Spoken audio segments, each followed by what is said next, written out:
Archives of Singapore.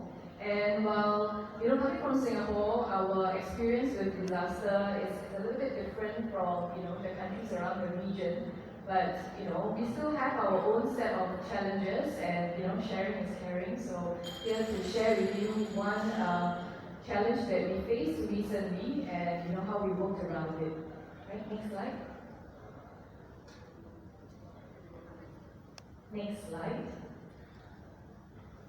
Right, so this is our building, for those of you who have not been to Singapore. So we are located really at the heart of the civic district. So we are surrounded by historical places and buildings. We've got 6 repositories on site and we've got 3 off-site repositories as well. So we are at City Hall. That's the name of the street that we are on. Next slide. And if you look at the roles of our National Archives, so from being the official keeper of records from public agencies, we also advise public agencies on record-keeping standard practices, and we also acquire through deposit audio-visual recordings, and we also collect oral history interviews, and we also do a lot of outreach in terms of publishing, exhibits, and promoting the work of the archives. Next slide. Right, so what we will cover today is 2 parts. So the first one is I'm going to share with you what we did when we reviewed our collections disaster management plan. And so when we did the review, we adopted a new framework. So I will share very quickly on that. And then I will also share with you when we included a new SOP on hazardous chemical agents. And I will bring you through the whole thing from discovery all the way till training. Next slide.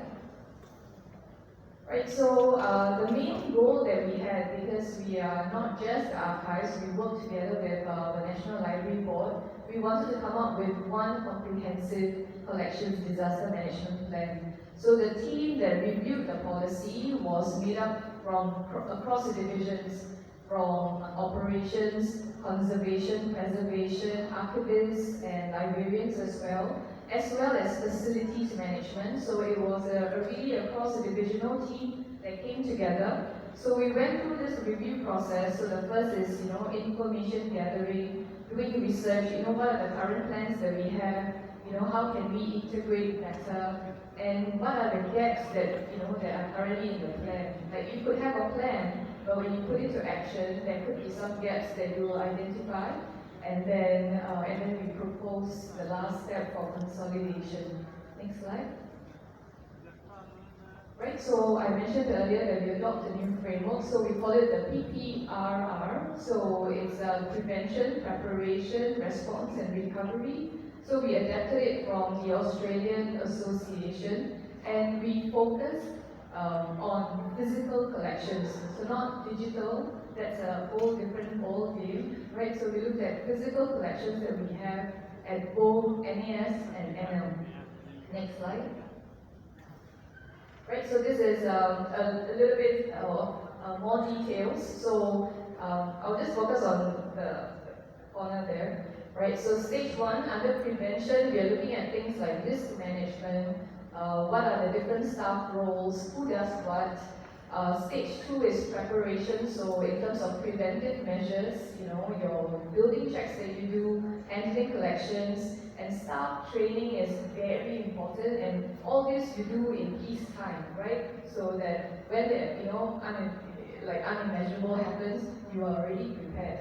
And then we also looked at response, so how can you quickly respond so that you can bounce back faster, and the recovery as well. So we've got so many different collections, so many different types of formats.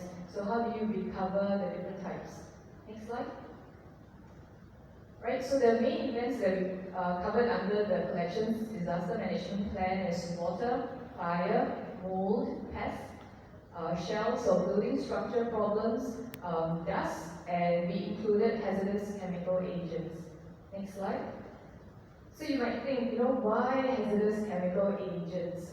Especially in the recent years, in the past 2 years, these 3 case studies have come up, right? So the first one that you see, the Poison Book Project. So this was it's a project led by Dr. Melissa Tedon of Winterthur. So So it's part of University of Delaware. So they discovered a book cloth which was bound. It was made with arsenic.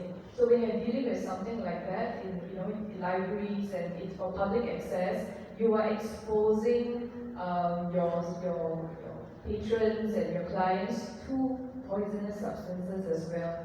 And we also found that Harvard Library also had a similar case where they found DDT, which is a very harmful pesticide, in their collections, and they had to halt, they had to stop. And the same thing with National Archives. This was the most recent one of UK, where they also came across mercury chlorides in their collections as well. Right? So there could be a few reasons why suddenly you see more and more case studies of this. Number one, it could be that in today's age we have more advanced ways, quick ways also of identifying substances. You've got more analytical testing that you can do, and at the same time, I think there is also a greater awareness of the importance for health and safety, not just for the public, but it's also for the people, the collection owners who are handling the collections. Next slide. Right, so I will bring you through our case study, like what our experience was. So the discovery, followed by testing and analysis, decontamination, considerations, and then training and preparedness. Next slide. So the discovery, I'm going to start with the picture first. Yes. Right, so this was the example. So this happened in early 2020. Right, so a conservator, which is my department, so a conservator received this record for conservation. So we didn't know anything about it at the time. We just knew that it was in a terrible state.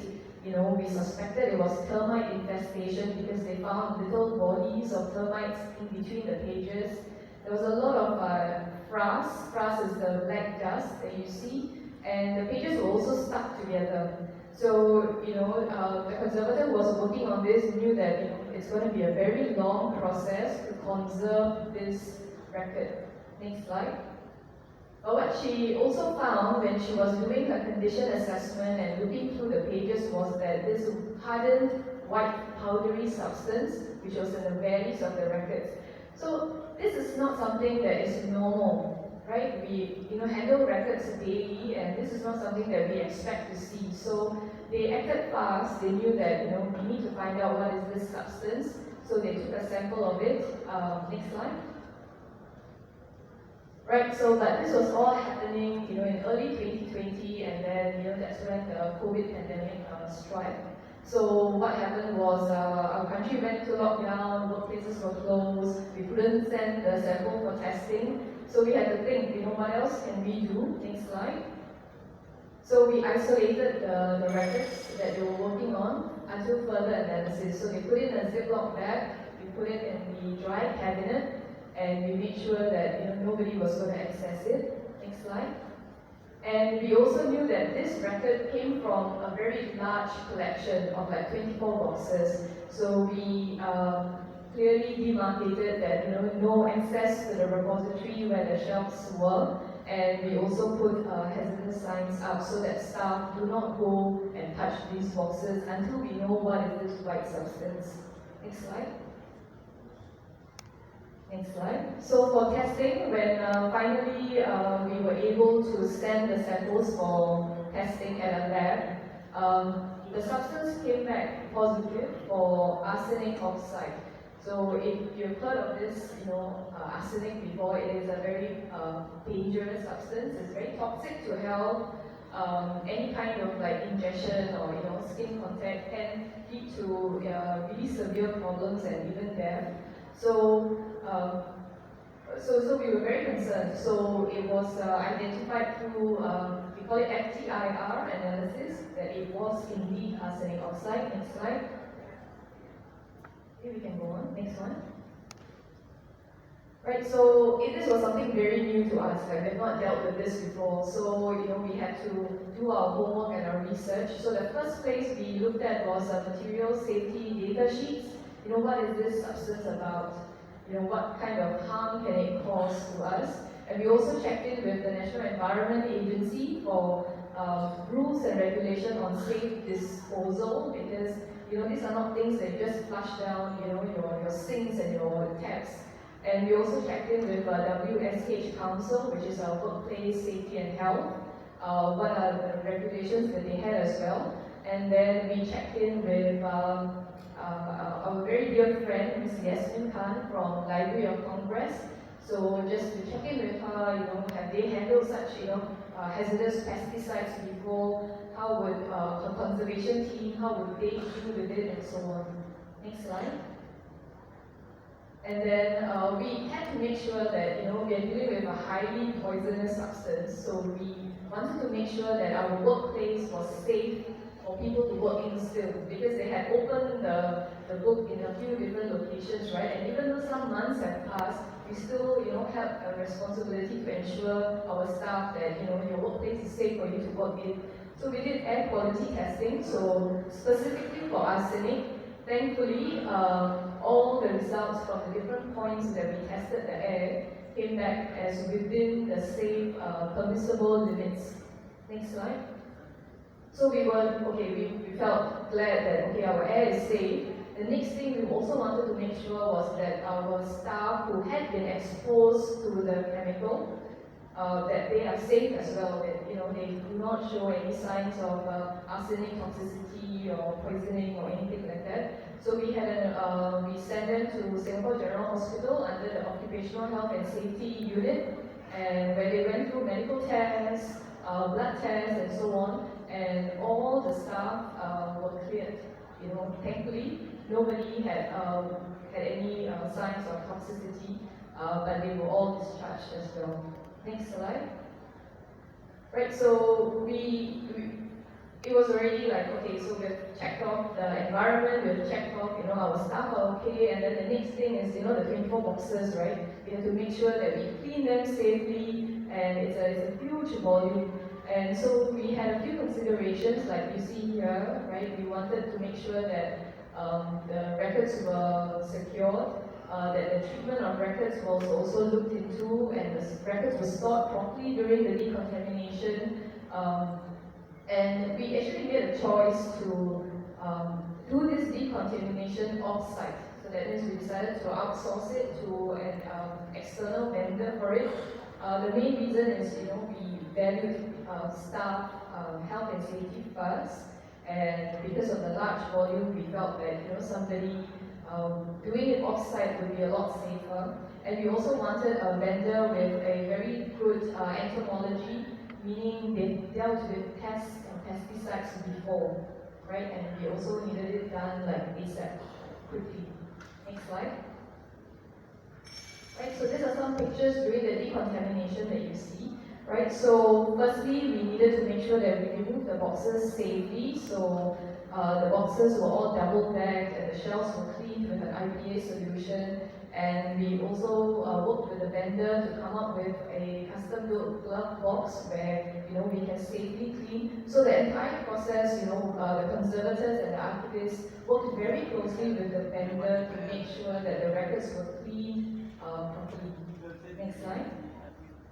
Right, and the next thing we looked at is training and preparedness. The current business continuity plan that we had, it looked at things like fire, bomb, pandemic. Like it didn't include, an incident like this. Next slide. So we came up with a new workflow, right? So I'm not going to run through the whole thing, but the new workflow for hazardous materials, like if you detect an abnormality, what is it that you do?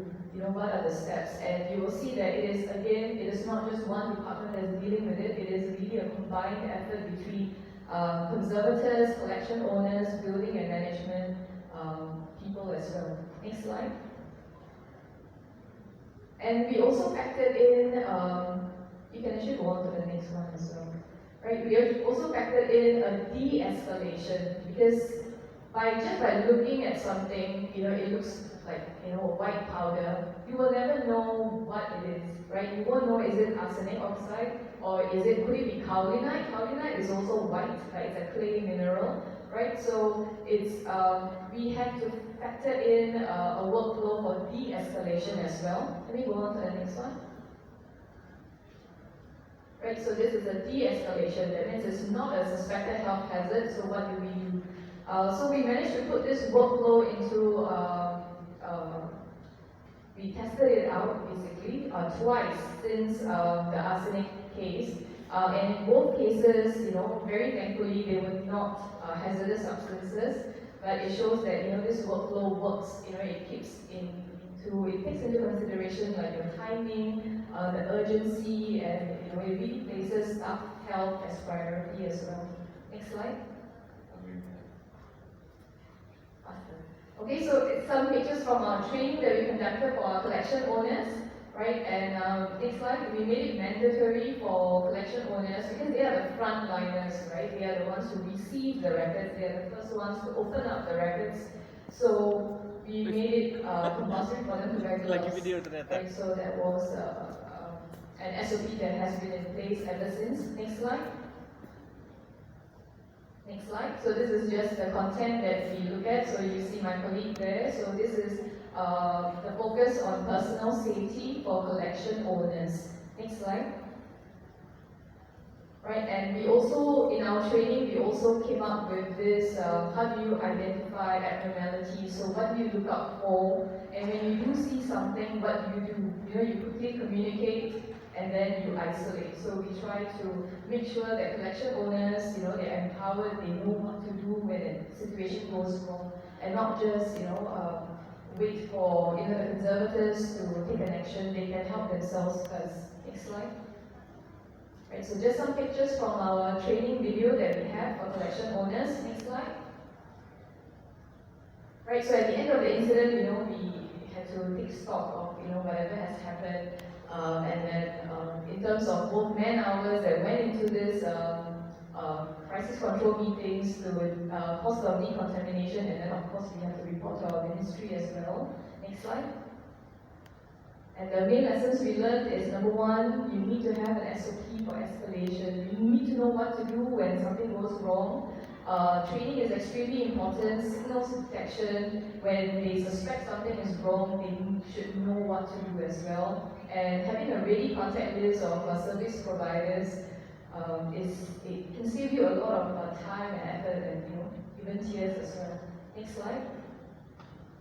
Right, and moving forward, so the last couple already, right? So what's the plan for us in the future? So number one, we are focusing on capacity building, right? So we have currently an isolation room for potentially hazardous materials. So, and we've also gotten in specialized equipment. So you see the picture there, the orange tool, it's an XRF analyzer. So previously, remember we said we had to send it for testing, so that the labs can test and say what is it. But with this tool, what it enables us to do is for us to test it on site immediately by ourselves. So we have gone for training for this tool and so on. And we also make sure, we're also trying to build a clean room, so like a room within a room concept where we can safely isolate and remove hazardous particles. Next slide. Right, and then we've also implemented collection surveys, so regular collection surveys similar to risk assessment for all key collections, so that you can proactively and preemptively, catch any problems before it goes up. Right? And with that, next slide. If you would like to chat with us, or you want to collaborate, or you want to discuss more on preservation materials or anything like that, any other issues, that's our email address to get in touch, conservation@nlp.gov.sg. That's it. Thank you. Thank you very much, Ms. Samira. Excellent. Well, it indeed requires a solid organization, I guess, to connect between one institution to another.